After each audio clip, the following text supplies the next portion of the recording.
Would everyone please rise for the Pledge of Allegiance? I pledge allegiance to the flag of the United States of America and to the republic for which it stands, one nation, under God, indivisible, with liberty and justice for all. Roll call, please. Mayor Gibbons, Here. Councilmember Jack Sadek, Here. Councilmember Lizzo, Here. Councilmember McLean, Here. Councilmember Reinecker is absent, Councilmember Schaefer, Here. Councilmember Zimmer. Here. Thank you. We have no recognitions this evening, so we're going to move straight to public comments. Zoe, has anyone filled out a card to make a public comment tonight? Mayor and council, we have no public comments tonight. Thank you. So we will move on to unfinished business, Bill 11122. Mayor and Council, this is an ordinance adopting a revised City of Kirkwood classification and pay plan effective April 1st, 2026. Thank you. Are there any questions or comments on Bill 11122? Roll call, please. Mayor Gibbons, Yes. Councilmember Jack Sadek, Yes. Councilmember Lizzo, Yes. Councilmember McLean, Yes. Councilmember Schaefer, Yes.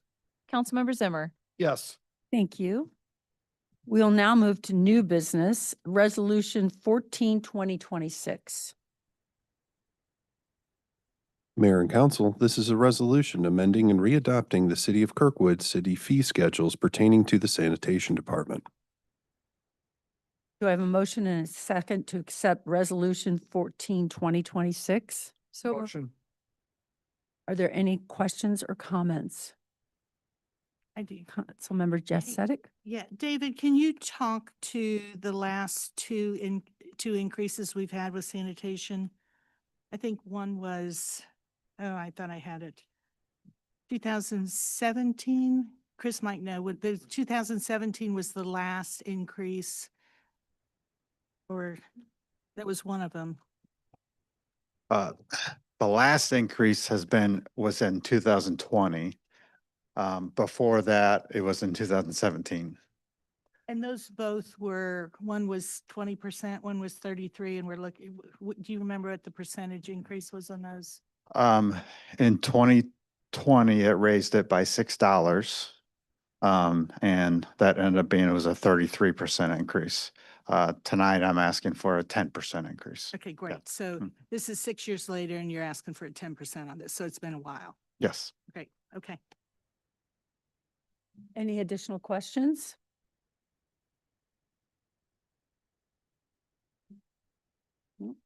Okay. I can't remember. Roll call, please. Mayor Gibbons, Yes. Councilmember Jack Sadek, Yes. Councilmember Lizzo, Yes. Councilmember McLean, Yes. Councilmember Schaefer, Yes. Councilmember Zimmer. Yes. Very good.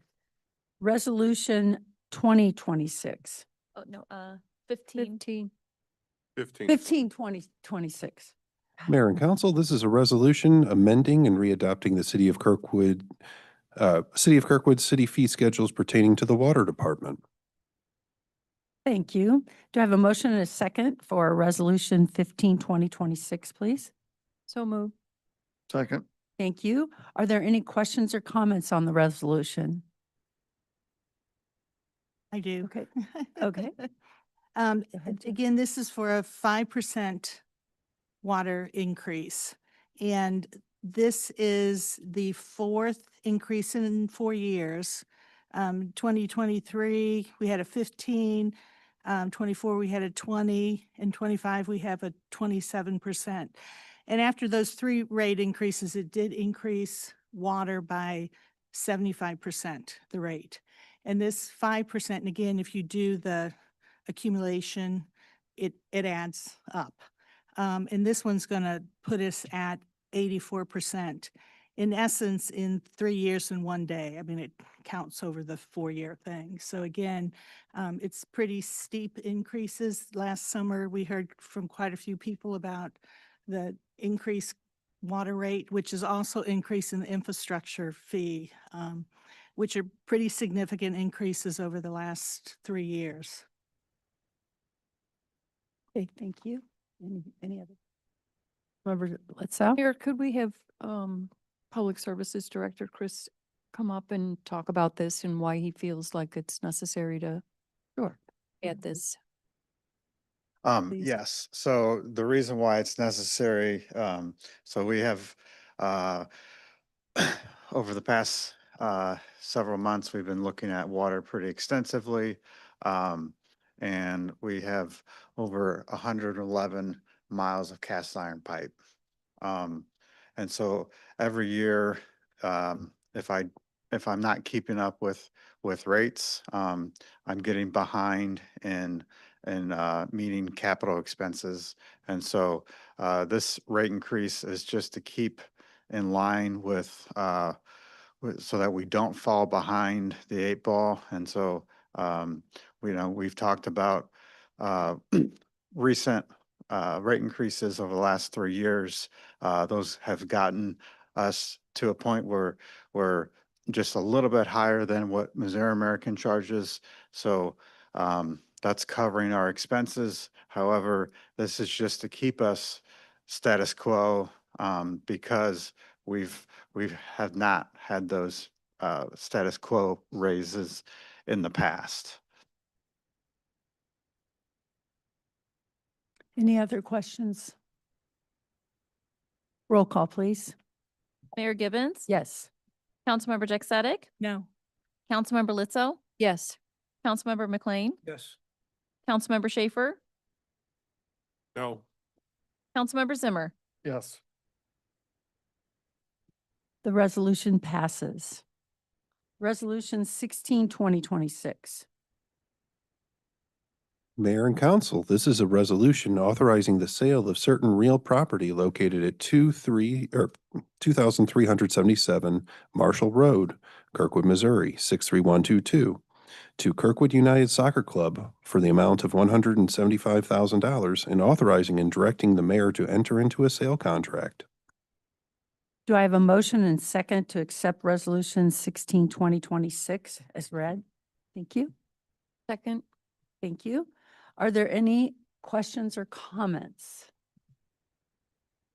I will make a comment. Surprise, surprise. A little under 2 years ago, Paul and I worked with a group of residents at the mayor's request in really looking at what were options with the KAA fields. So a lot of activity over the last 2 years, and it's really nice to see this finally kind of get wrapped up.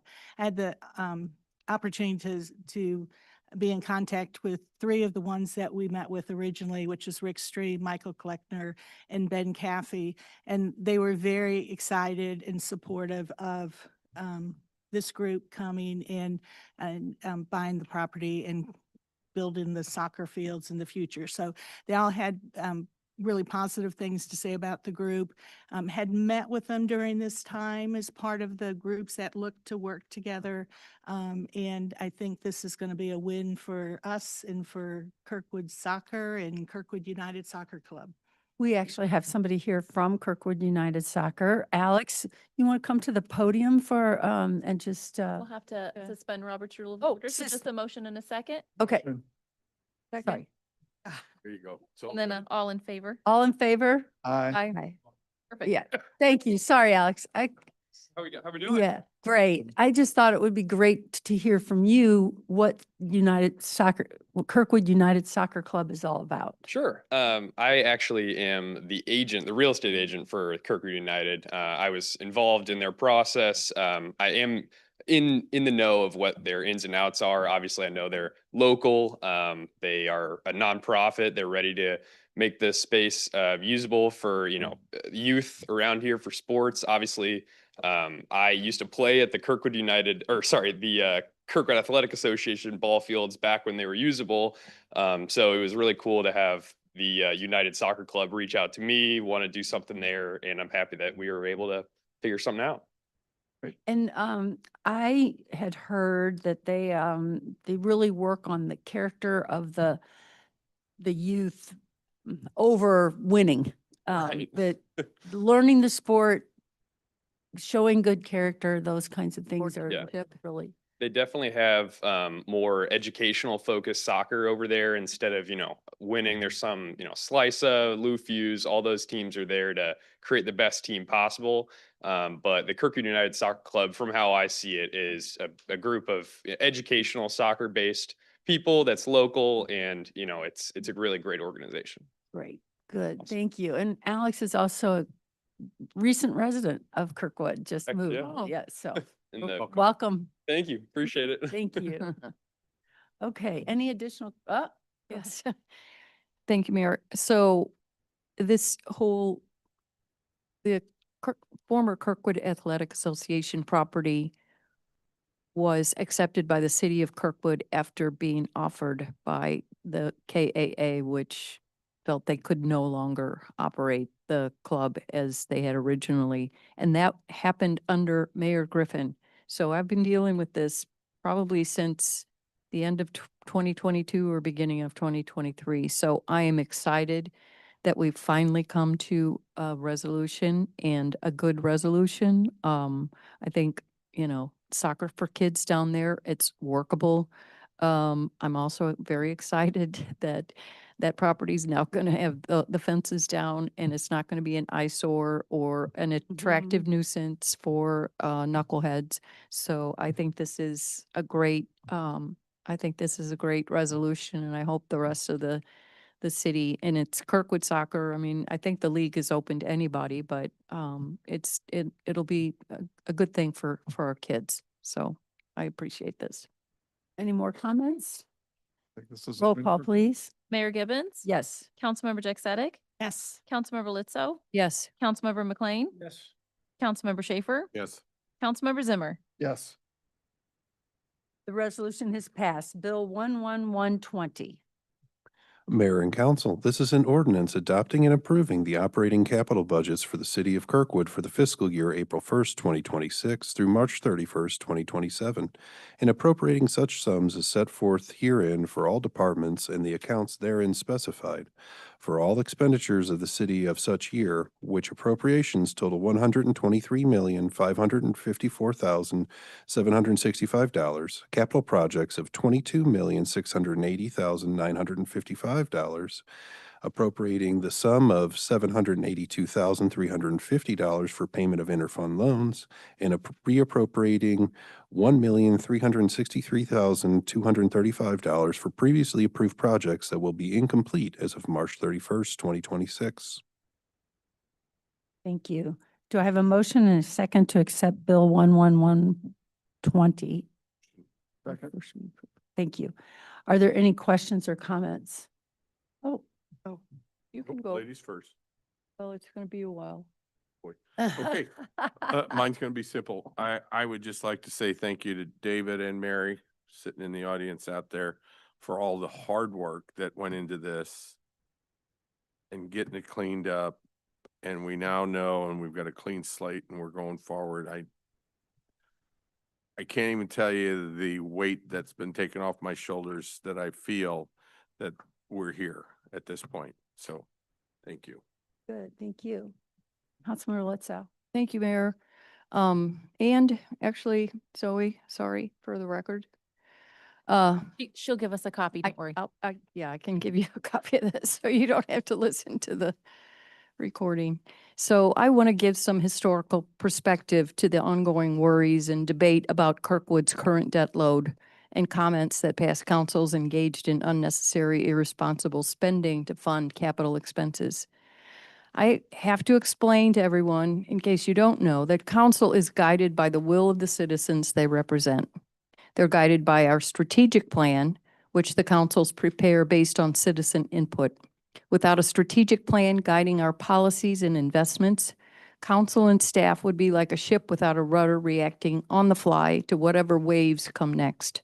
Not anyone's idea of a prudent way to manage a budget while funding public services and maintaining our capital assets. Our current strategic plan lists 4 goals, which are formulated as economic vitality, governance and civic engagement, quality of life, and environmental stewardship. Each goal has specific objectives and strategies listed for achieving those goals. Our strategic plan dashboard, which tracks the progress of pursuing the goals, is available on the city's website. By the end of this month, the principal on all of our current bonds, our certificates of participation, will be just under $62 million. Add to that our interfund loans and the Swan pump lease, and the total principal of debt is just over $72 million. By 2031, that figure will drop by nearly $5 million as 3 sets of COPS debt and the pump lease are retired. As to the new Public Works facility, Council ordered a professional appraisal and a professional perspective of the proposed project. Those reports gave no reason to believe that the purchase was not a wise investment of taxpayer funds. Moving Public Works will bring opportunities for seniors to downsize and bring new residents to move downtown, as envisioned in our strategic plan and our downtown master plan. In 2024, Kirkwood issued just under $24 million in municipal bonds, and again, COPS. These bonds will pay for a new ladder truck for the fire department, the replacement of the water pump station in Kirkwood Park, the renovation of the ice rink, which will be finished by the end of July, the recently completed renovation of the community center, and the purchase of the new Public Works property. In addition to consolidating Public Works, the relocation of electric and procurement to Leffingwell 2 will enable the sale and future private development of the parcel they currently occupy to help offset our debt issued for these capital projects. To properly consider our current debt, we have to consider Kirkwood within the context of other municipalities that also own their own utilities. I want to thank Mayor Gibbons for reaching out to Pat Kelly, the Executive Director of the Municipal League of Metro St. Louis, for providing information about other cities around the state that also own their own water and electric. Pat provided a list of cities that includes Hannibal, Marshall, Poplar Bluff, Lebanon, Rolla, and more, all of which have about the same population as Kirkwood in the range from 20 to 33 million residents. Considering our current debt of about $72 million, that figure equates to not quite $2,500 per person to pay for our electric modernization and water pump station, ice rink, K-PAC, fire truck, community center improvements, the purchase of Leffingwell, and with no increases in property taxes to pay for all this. All the other cities on Pat Kelly's list have debt per capita of at least $5,000 per person. Rolla's debt is $6,000 per person. They have 20,000, population of 20,000. Pat Kelly concluded that, and I quote, Kirkwood's overall debt position is strong relative to comparable Missouri cities that operate their own municipal electric and water utilities. The city's debt burden is significantly below peer norms across multiple measures. Total debt equals about 4% of assessed valuation, far below the common peer range of 22 to 28%, which reflects a strong property tax base relative to outstanding obligations. He goes on to say that, taken together, these indicators show that Kirkwood maintains a conservative capital structure, low long-term leverage, and substantial remaining debt capacity, placing Kirkwood in a very strong financial position relative to its municipal utility peers. I'm proud of where Kirkwood is right now. How far we've come in the last 20 years, despite many challenges. Our staff consistently tell us that other municipal leaders view Kirkwood as a model which they look to for best practices. I'm grateful to previous and the current councils for envisioning and realizing where we are and where we want to be in the coming years, supporting our downtown, working on the cost of living in Kirkwood, providing opportunities for healthy living and recreation, having fun with Green Tree and the Witches Walk. Yes, we have funding issues. Council and staff have laid out workable plans for managing our electric and water capital expenses. We just need to stay the course. Kirkwood is a strong community. as Paul said, we have a whole lot going for us. I'm very privileged to sit where I do. And I'm very proud to be part of this community that thinks and acts with its head and its heart. Thank you. I wasn't gonna say anything, but I am now. Nancy referenced that this past management's been guided by residents. K-PAC, residents wanted a community center, we got K-PAC. It wasn't guided by the residents. Transfer of funds from electric and water, I don't think the residents really approved that or really knew what was going on. Leffingwell, we paid $12 million for a property that was appraised well under that. Again, that's not strong management. That wasn't guided by the residents. $72 million in debt.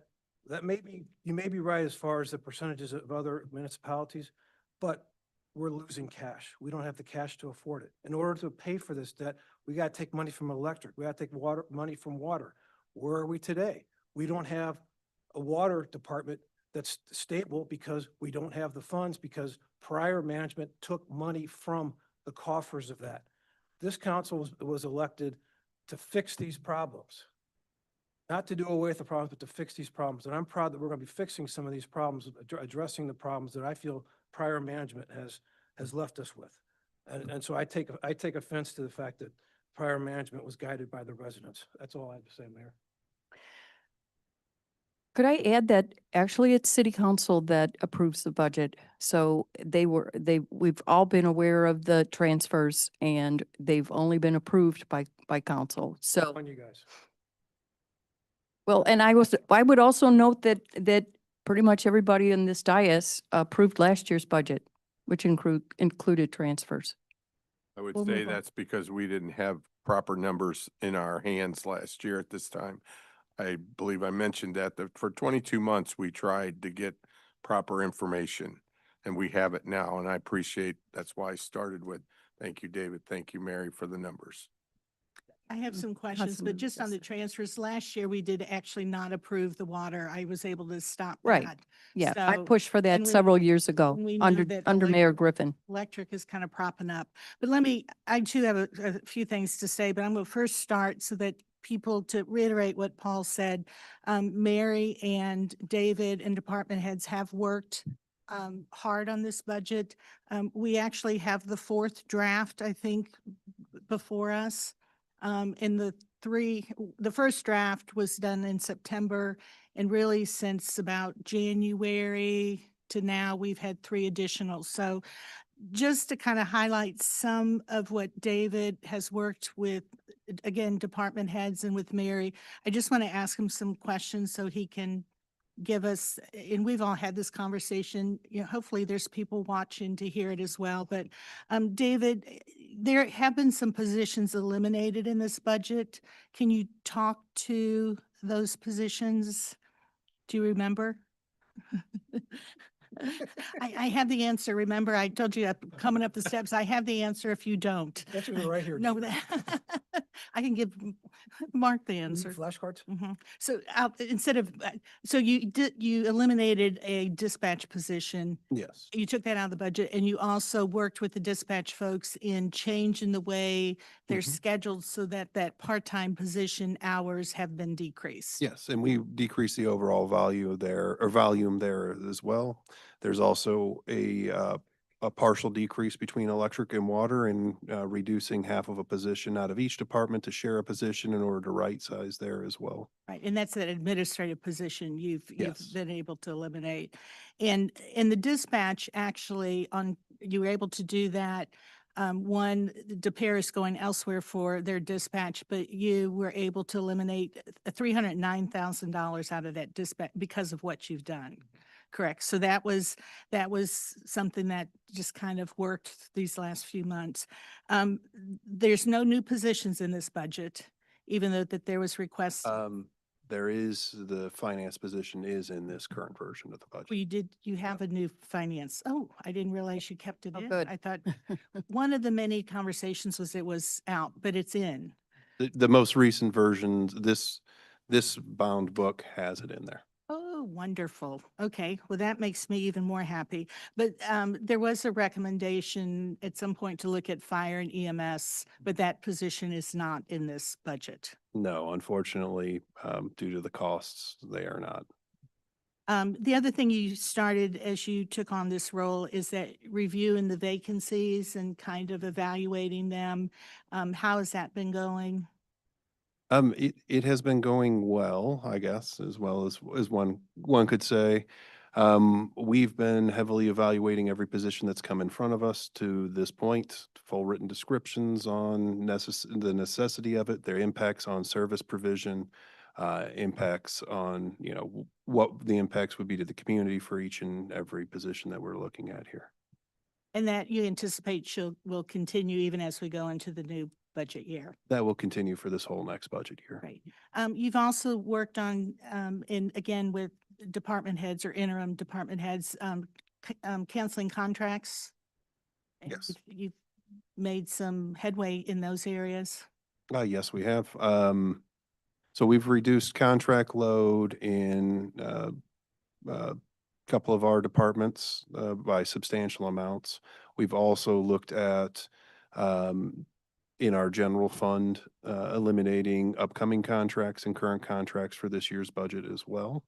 Some reductions of surveys and softwares and things along those lines that, aren't necessary to our operations and are only temporarily held. But yeah. Great. And then one of the ways you've been able to balance this budget is, maybe good or bad, but you've reduced the use of reserves.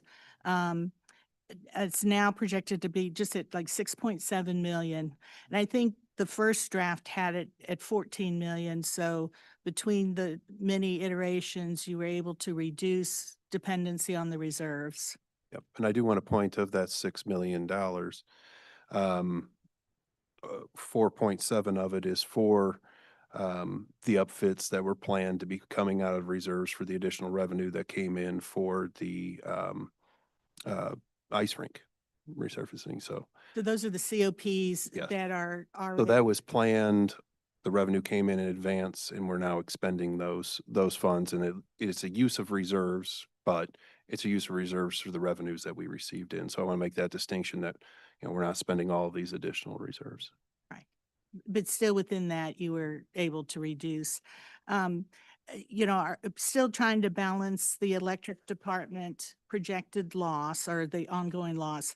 You are covering that partially from reserves out of general fund by 10 million, 4.3 million from the water fund, and 1.2 million from sanitation. Are those numbers still holding? They are to this point until we close out the year. Right. And then you're still going into the next year, having to transfer the 1.9 million from electric to manage, covering the operations. So we're not really adding to the reserves of electric or general fund. There is a planned addition of $1.5 million to either the general or electric fund, but we are transferring $1.9 million to the general fund. With the goal and intent of to continue to reduce costs throughout this year where we can through operations, through things like the review that we talked about, in order to alleviate the need for that transfer from the electric fund and wean it off here over the next 2 cycles, this year and next year. So your revenue over expenses for electric is budgeted to maybe be a 1.5 million profit, which will just reduce what the loss has been, the cumulative loss, but you're still having to use the 1.9 million to operations, but the plan is to, again, to continually evaluate that need to transfer. Less transferring allows you to pick up cover some of the loss in electric. Correct. That is correct. And again, it's something that's on your watch list right now. Electric's still projected to lose maybe between 4 to 5 million this year, which puts us at 5 of the last 6 years. But again, it's something that you and your team and the interim director and hopefully a new director at some point soon have on your radar and understand where you are. TDD will be what will be funding the roads this year. And that revenue amount is hopefully going to be a little bit more than projected, but that's what will fund the capital for streets. Yes, that's the main source of funding for street infrastructure repair this year. Will come through the TDD. We are not anticipating with this budget proposed as it stands that we're going to be adding to the overall fund balance. It's reduced, this will be the third year of reduction, like from 20 to 18 million to 16 million. So the budget is leveling off some of our areas of concern, but is not adding to the overall fund balance, correct? You remember those numbers? In regard to the entire budget against all of the reserves, is that the question? There is a projected use of reserves within this budget. Right. So the overall fund balance is going to still drop. So again, we hope to at some point have budgets that would be adding to our overall fund balance. But again, as we're still, and I see Mary's agreeing with, so as we're still trying to get our arms around where we are now, we're probably a little bit off being able to add to the overall, which includes several funds. One fund might be doing well, but other ones might be hurting more. Correct? That is correct. I mean, depending upon which fund you're talking about, we are looking at potential for additions, but budgeted, there is a deficit. So in our general fund, we typically expend about 96% of the budgeted funds, which has potential within this budget to create a positive fund balance at the end of the year for the general fund. But we are expecting sanitation fund due to capital outlay that there will be a utilization of those reserves. There's a planned utilization of sewer lateral fund reserves and planned utilization of reserves for the park capital fund, which includes the project I spoke about before for the ice rink. Okay. And just in your budget message, and again, I would encourage everybody to read the budget message and the CFC reports, but you stated in fiscal year 25, revenues beginning to level out amid ever increasing expenses. This trend has continued in fiscal year 26, which is our current year. And the current financial outlook for fiscal year 27 indicates a continuance of this trend. So you're kind of putting it out there that we're seeing a revenue leveling, and we know the expenses are going out. So we still have to be pretty aggressive in managing what you're trying to manage going forward in this budget.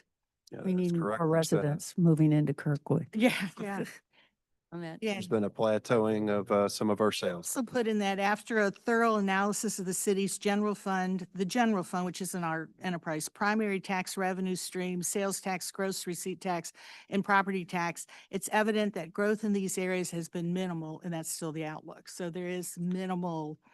And then another part of your budget message, and I'm just going to challenge us to maybe update this is, in case you're looking, it's page 3. Kirkwood Electric, the plan set forward by the city council is expected to build a reserve in the electric fund and repay the general fund in the next 5 years. You know, we've talked a little bit, you and I have talked about, we've talked about it in the group. I mean, we're projecting we're going to be at 15.5 million in the hole as at the end of this year, 14 million at the end of next fiscal year. Do you think it's really realistic in 5 years we're going to make 15 million to get us to zero and then another 15 million for reserves? Or is that maybe a little bit more than 5 years going to take? Because we're already 2 years into the recovery. It's very dependent upon council's continual evaluation and of our current situation. One of the things that we're looking at here doing is continually looking at, rate evaluations. So it will all be dependent upon that as we move forward, as to how we place rates and continue on that path, or if that path, becomes a 6-year plan or a 7-year plan. But that will be up to continual guidance from city council as we go through and we do those evaluations. And we do plan on working with UFS us and on a yearly basis. Right. to And help us. I do think that's important as one, for us to do it in 5 years, is that realistic? And we may not get to 15 million in reserves, but it is going to take a lot of, to your point, involvement of the city council and the CAO and department heads and the residents to figure out what's realistic so that we can continue to build reserves for emergencies, but also cover what we as a city are obligated to provide services for. And your budget conclusion, and actually CFC is working on recommendations for the fund balances, reserves for each fund. I think in one of our meetings, we actually approved requests specific that they can help us look at those fund balances and what our target should be, and how far away we are right now. But in your budget conclusion, also, you put revenues may not keep pace with expenses, which is exactly what we're seeing in fiscal year 26 as we set the plan for fiscal year 27. We do expect to use some of the fund balance for fiscal year 26 and are prepared to adjust the proposed fiscal year 27, which is the one we're voting on, operational capital budgets to protect and maintain the city of Kirkwood's strong financial position. And is that still kind of how you feel where we are now, that we know we have some struggles, but going into this budget year, this gives us the authorization to spend money accordingly, but we also have to watch it as we see it go out the door. It will be prudent for council and administration to be watching the budget as we go throughout this year to see exactly how revenues are coming in. In my last just question, but then I do have something else. Promise it's your last. Well, this is the last question. Oh, wait till I get to my other thing. But again, I want people to hear what you've worked on and what you've worked with council and with department heads. Of my previous years on the council in my time to date, this is the most effort I've seen, expended to really try to come up with a budget that is hopefully attainable, reasonable, and that will give the department heads, some tool, some guidance in how they can move forward. And just to highlight, was it a couple meeting or so ago, you actually brought us line item that you worked again with department heads and brought it to the council, which again is the first time in my humble experience here that we actually went line item by line item of the ones you brought and said yay or nay. And you ended up, I think, cutting out almost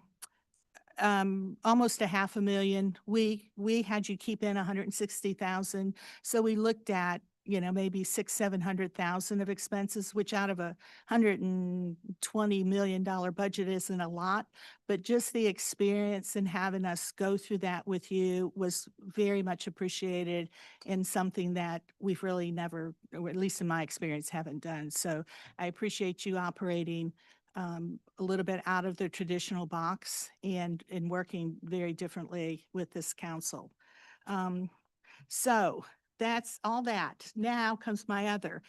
And just, I want to make some statements, and it's not intended to be critical, but I think it's important that we all acknowledge the challenges before us. And I want to just walk through some of what I consider my red flags, not because I think it's doing anything horrible, but if we ignore them, if we don't acknowledge what some of our challenges are, I'm afraid we're going to kick them aside and then forget like they don't exist, and we're going to lose our focus. One of the things, and I've had meetings with Mary and David, and one of the things I greatly appreciate about them is that they don't just say, well, things are great or things are okay. They said, we have some challenges. And there's acknowledged that there's work to be done. So they've never attempted to sugarcoat it, and they've acknowledged their work's to be done. They've engaged the department heads, and they don't compare us to other cities like this city's worse than us, because I don't believe that they believe that this is a race to the bottom.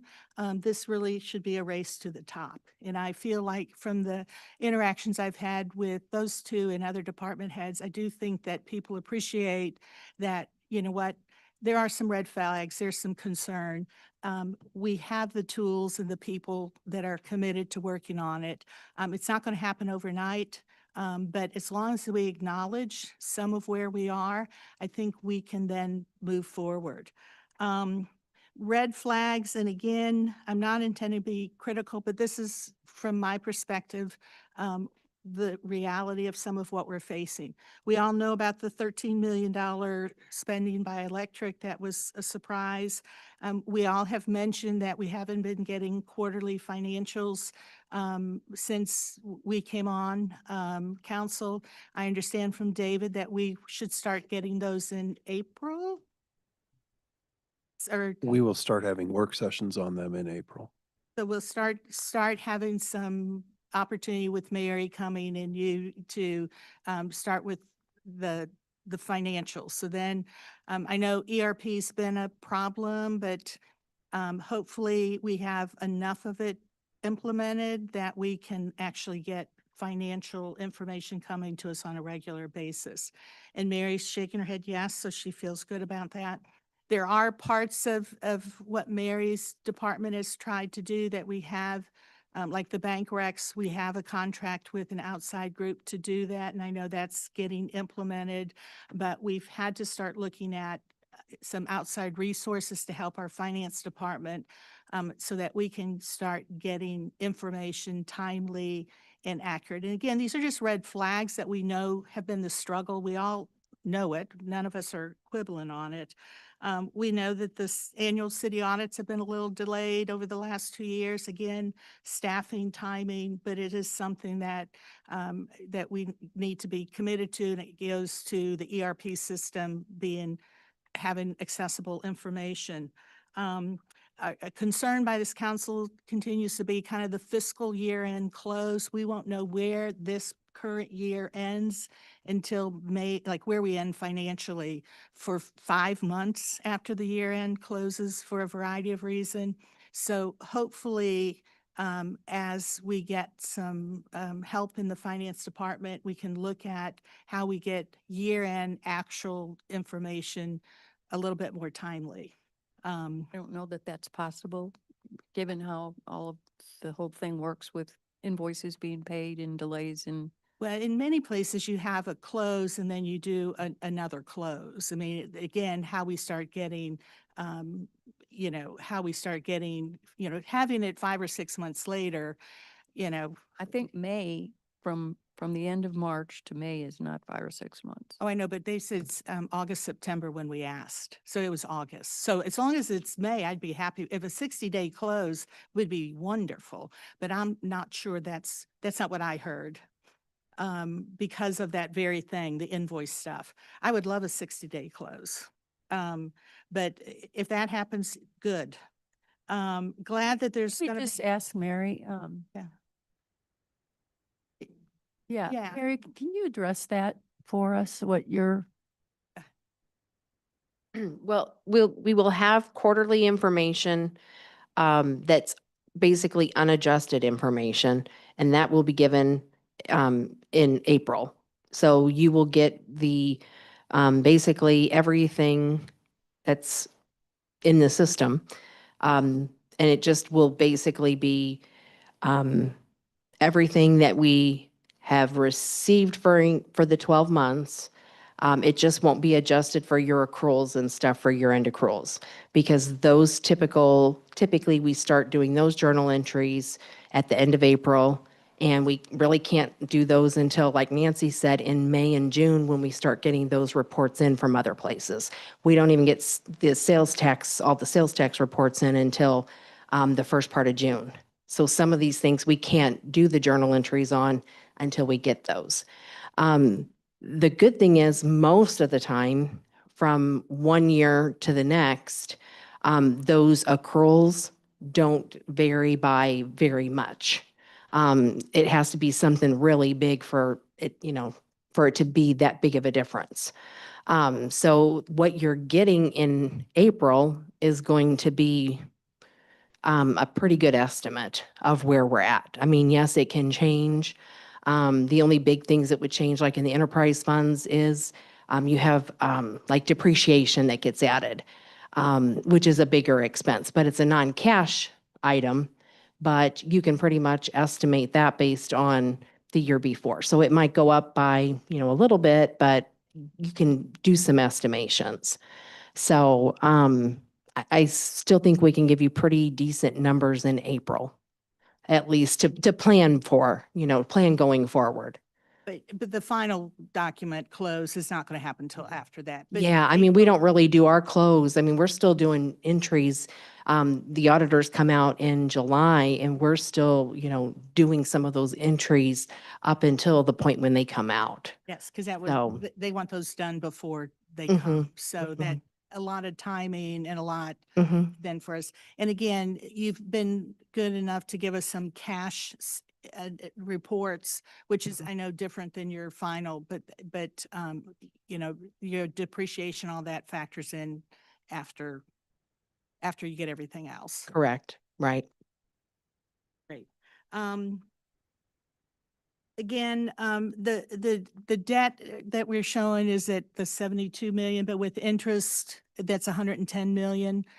So, it's, you can play around with how you factor the debt, but we are obligated to pay the principal and the interest. So we're looking at 110 million. And we know we have some needs going forward with some of our other programs. Again, this is my list of red flags, so you may not like them, but we do have to acknowledge that Moody's downgrade happened this past year. And they did cite, per the CFC report, governance is a key driver of this action, reflecting budget management practices that have materially weakened reserves and constrained financial flexibility. So again, it's incumbent on this council to work with management so that we can make sure that we are doing our due diligence. And then they mentioned that the city could be further downgraded if there was continued utilization of reserves and interfund borrowing, especially if from ongoing structural imbalances in the electric fund or a significant increase in the leverage profile. So again, those are some warnings to us, and I think David and Mary and all involved understand that. And I think that it's pretty obvious that we've taken it very seriously, and this council has taken it very seriously, and there's not going to be any kind of backpedaling on any of that. Right. And I'm just wanting the residents who are listening to hear this as well. So we have a lot of conversations that we don't have on camera or video. And, but again, I want them to know This council has been very serious and about it. that's You mentioned how we went through a line item and Right, cut, right. and we're all Right. going to be continuing in that path. right. And that's what I want people to know. That's exactly it, because we get it. Again, the debt service ratio, Mary did these numbers for me, fiscal year end 25. The electric was negative 0.13. The enterprise funds was 0.74. Again, this is Mary's number that she was kind enough to do. And this is our ability to cover debt obligations with operating income. Again, if it's below 1, it is suggests negative cash flow. And to some of what Mary's doing is showing us the cash flow and then does the rest of her work. So, that's all part of something that are measures and metrics that we will keep track of and make sure that those actions we're doing now turn this tide. Capital, we've talked about capital delays in some of the projects, and David and his team have worked on those. The fund balance has decreased over the last 3 years, but we're aware of that. And again, I know staff are stressed, they're worried, they're frustrated. Citizens are worried and stressed and frustrated, and there are a few of us on the council that are that way too. So I think we're all in pretty good company, but there are those, and I think everybody is working hard to turn the tide. I think we have a lot of passion and expertise and willingness to acknowledge where we are and to move us forward.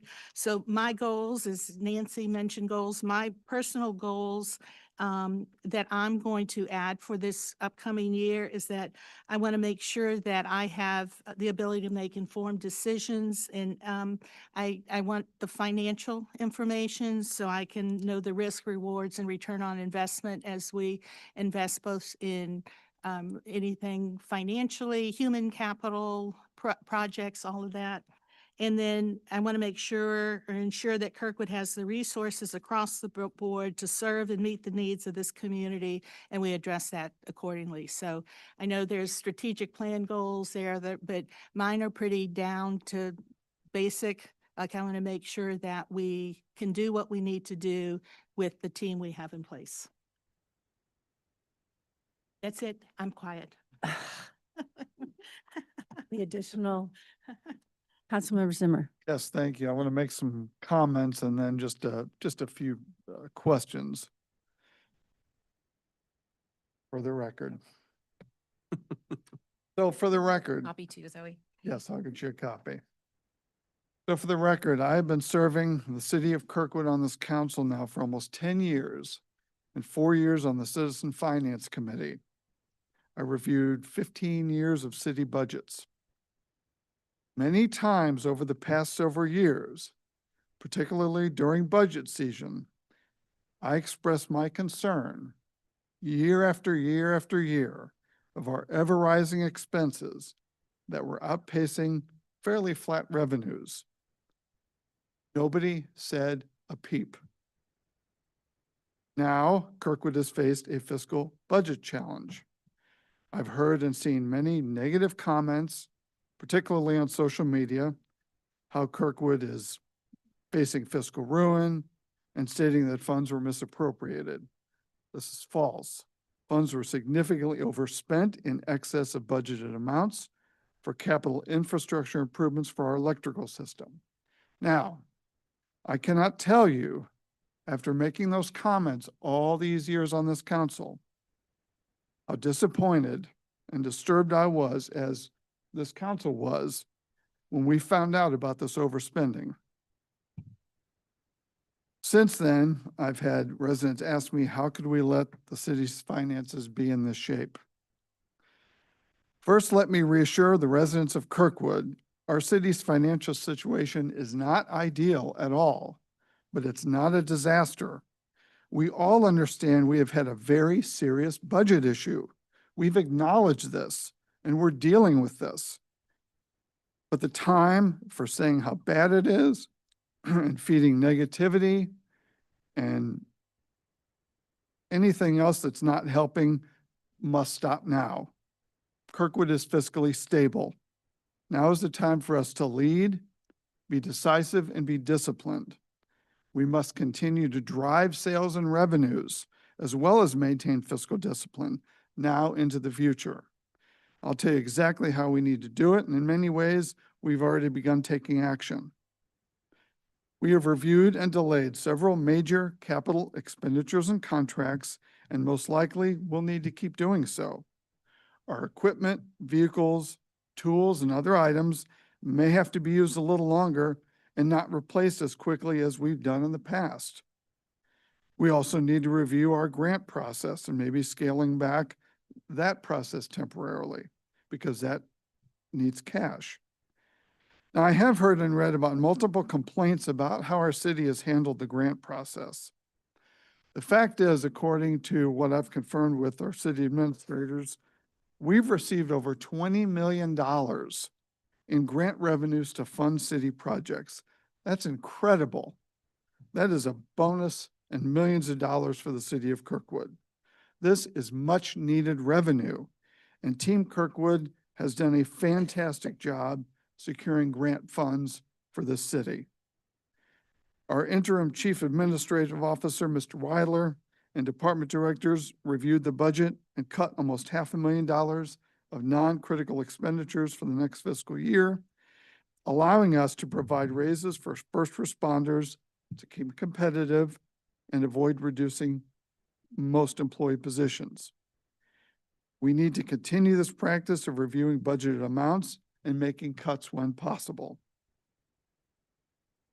We also must continue to seek sources of new revenue, driving our expertise in areas such as dispatch, promoting our knowledge and our leadership, and charging a premium amount for premium service.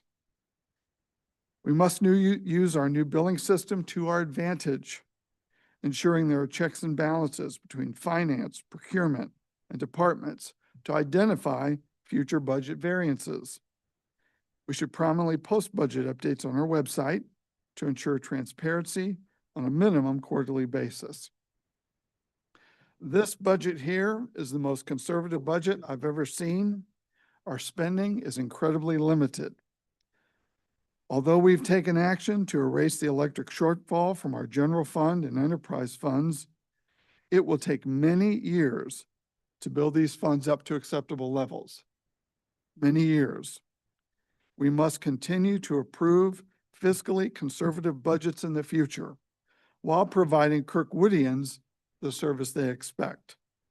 This is going to require patience and discipline, and that's what we need to have. Although the credit rating agency Moody's downgraded the city, we went from an AA1 to an AA3. This is still high grade. This is the exact same classification, meaning Kirkwood still maintains a high quality credit profile. In fact, this rating has changed many times in the past according to our city's history. In 2009, it went to AA3. In 2012, it changed to AA2. In 2022, it was raised to AA1. As the mayor said, we've taken action and will continue to take action. And our budget actions should lead Moody's to consider more favorable ratings in the future. Now is the time for us to be positive, to focus on the positives of Kirkwood, to be decisive, to lead forward, pass this conservative budget, maintain fiscal discipline and conservative spending, drive sales and revenues in our city, be patient and build up our cash reserves again. That's what we need to do. The sky isn't falling. This has been tough, but Kirkwood is still thriving. We live in such a vibrant, beautiful city with such fantastic employees, great neighbors, and excellent public servants that I share this dais with. We are on the right track. We are fiscally sound, and now we need to move forward with this fiscal plan. Now, the questions I have on this, David, we've made several changes to the budget. I think as Councilmember Jack said, we're on version 4. Are there any other additional changes that have been made in the past several weeks to this budget that we've received?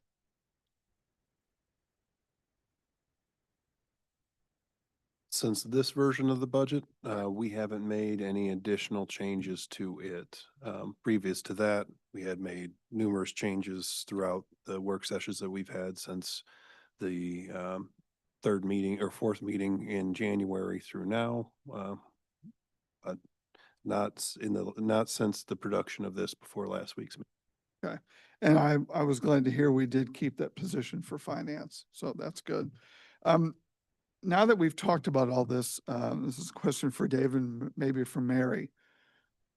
Is there anything else that we need to do or that we've missed?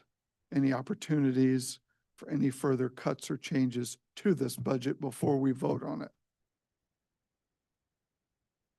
There is a projected change in one of our items for shifting some of the revenues back to the general fund.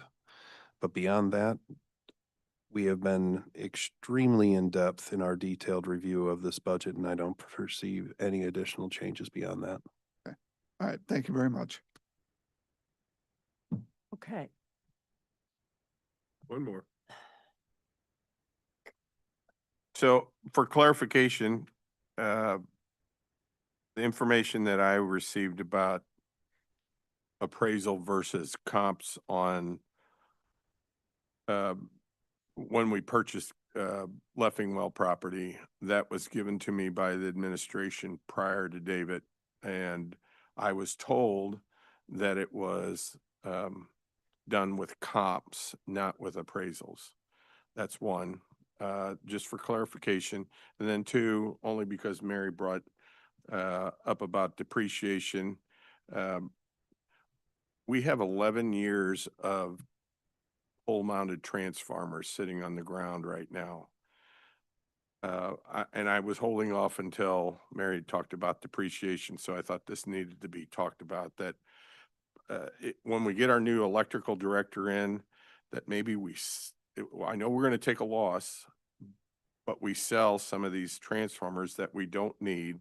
We don't need 11 years. The typical industry turnaround to get these pole-mounted transformers are less than 90 days, I'm told.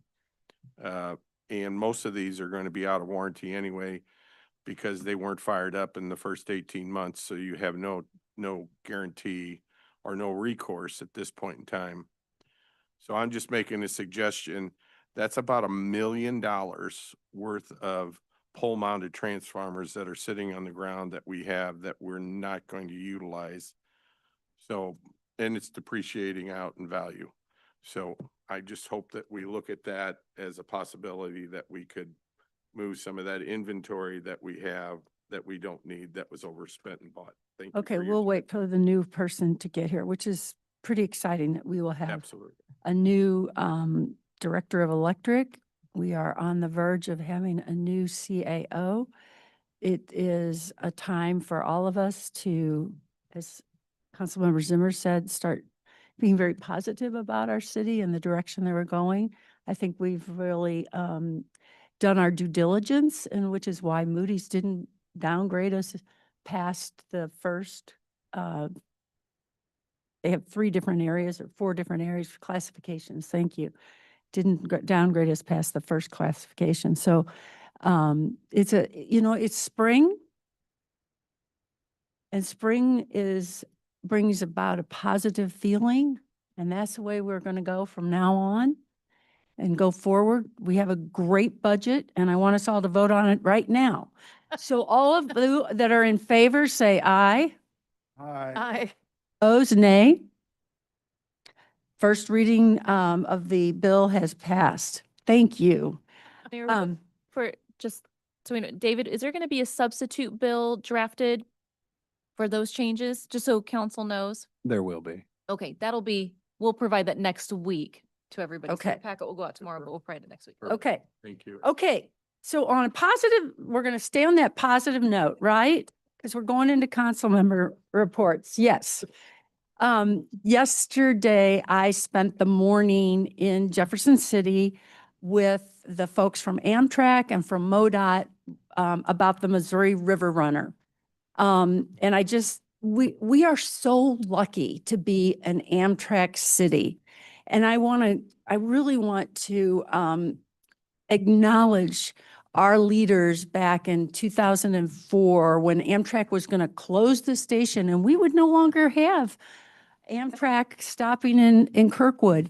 And our leaders had the forethought to purchase our station and create a volunteer group to run it with over 50 members of the volunteer organization.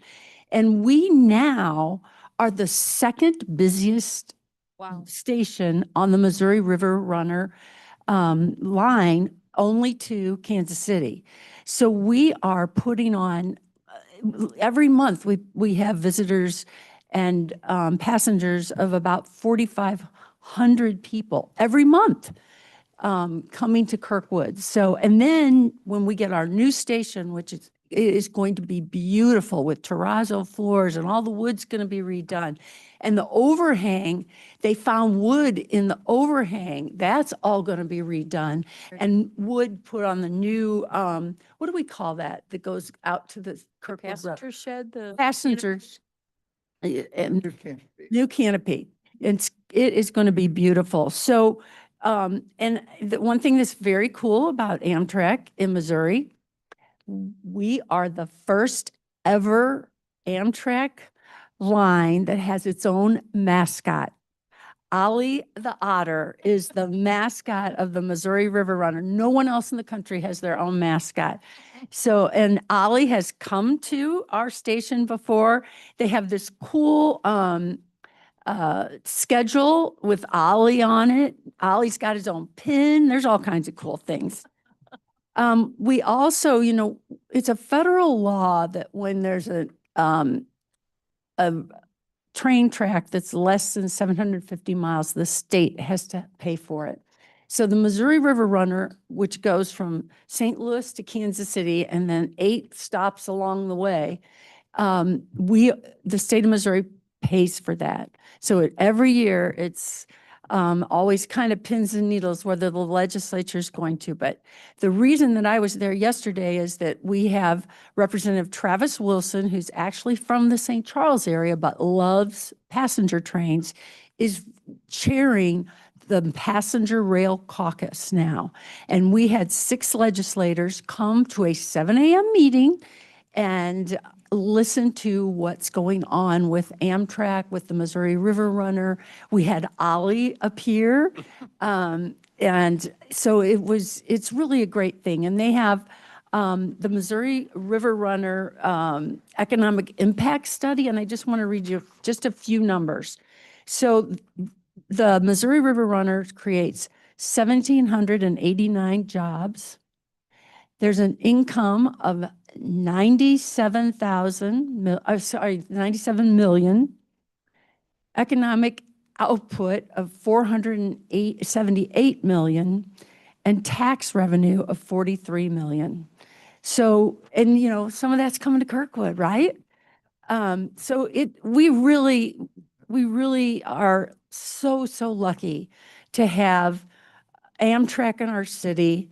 We're lucky to have a beautiful station to welcome our visitors. We put a lot of students on the train going to Warrensburg, to school there, to Mizzou.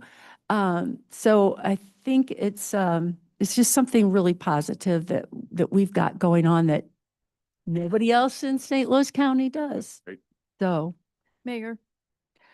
So, and the current renovation and restoration, modernization of our beautiful train depot, I'd like to remind people that that project, which, Chris, just under $6 million total, 6.1. just over 5. 5.1. That project was paid for with 4.5 million, I believe, in federal grants, from East West Gateway, a TAP grant, and then also ARPA funds from the state of Missouri that came from the federal government during the COVID, and then over $1 million from the Historic Kirkwood Train Station Foundation, which I've been a member of, a board member almost since its inception. The project, I'm so excited about this beautiful building and preserving it for the future, the new slate roof, the restoration of all the masonry, the new little storage building, because the current baggage area is being converted to ADA restrooms, and it allows for caterers to come and use the facility. It's not just a train station.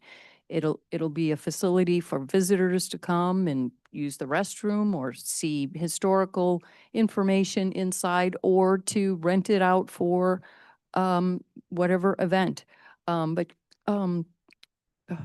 Chris, it was originally slated to maybe be completed by this June, but I'm thinking now that's been pushed a little bit. But Summer. yeah, Summer. sometime this summer. May till September. Yeah. So, all right, we anxiously await, and Okay, we're going to move on if anyone else has a council report.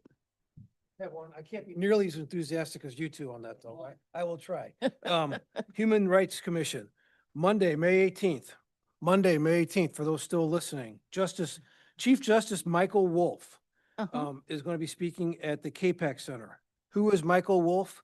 He's helped save many men on death row, preserve the St. Louis School Desegregation Program, end the capital punishment for juveniles, protect the vote of poor people, establish jury trials in discrimination cases, preserve jury verdicts and personal injury suits, and foster efforts to rid St. Louis municipal courts of longstanding injustices. So Monday, May 18th, 7 PM, KPAC, come check it out. Thank you. Any other council reports? No, okay. I will say one more thing. Today is David's birthday. Tomorrow, actually. Sorry, tomorrow. Tomorrow's David's birthday. Close. And, yes. Happy birthday to you. Happy birthday, dear David. Happy birthday to You. Oh, yeah, yeah. there. Never sang a birthday. All right. There you go. Also, I do want to acknowledge David has been phenomenal during this time. He's been doing 2 jobs. He's done an incredible job as our interim CAO. And I just want to thank you deeply for you're just pleasant. You have a grace about you with the way you handle everything.